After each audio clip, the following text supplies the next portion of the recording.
കീചകനെങ്കിൽ കൊന്നത് ഭീമൻ തന്നെ. നാം എല്ലാവരും കേട്ട് പരിചയിച്ച ഒരു ചൊല്ലാണിത്. ഇതിന്റെ പിന്നിലുള്ള കഥ എന്താണ് എന്നുള്ളതാണ് ഞാനിവിടെ പറഞ്ഞിരിക്കുന്നത്.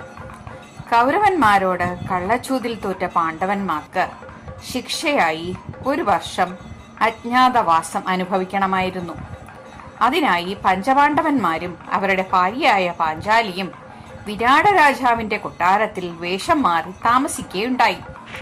അങ്ങനെ 10 മാസം കഴിഞ്ഞപ്പോൾ ഒരു ദിവസം പാഞ്ചാലിക്ക് ഒരു പ്രശ്നമുണ്ടായി. കീചകൻ എന്ന ഒരു ദുഷ്ടൻ വിരാട രാജാവിന്റെ കൊട്ടാരത്തിലുണ്ടായിരുന്നു. രാജാവിന്റെ ഭാര്യയായ സുദേഷ്ണയുടെ സഹോദരനാണ് അയാൾ. അയാൾക്ക് പാഞ്ചാലിയെ ഭാര്യയായി കിട്ടണമെന്ന് മോഹമുണ്ടായി. അയാൾ പലതവണ പാഞ്ചാലിയെ സമീപിച്ചു. പാഞ്ചാലി ഒരു തരത്തിലും തന്നോട് ഇണങ്ങുന്നില്ല എന്ന് കണ്ട് കീചകൻ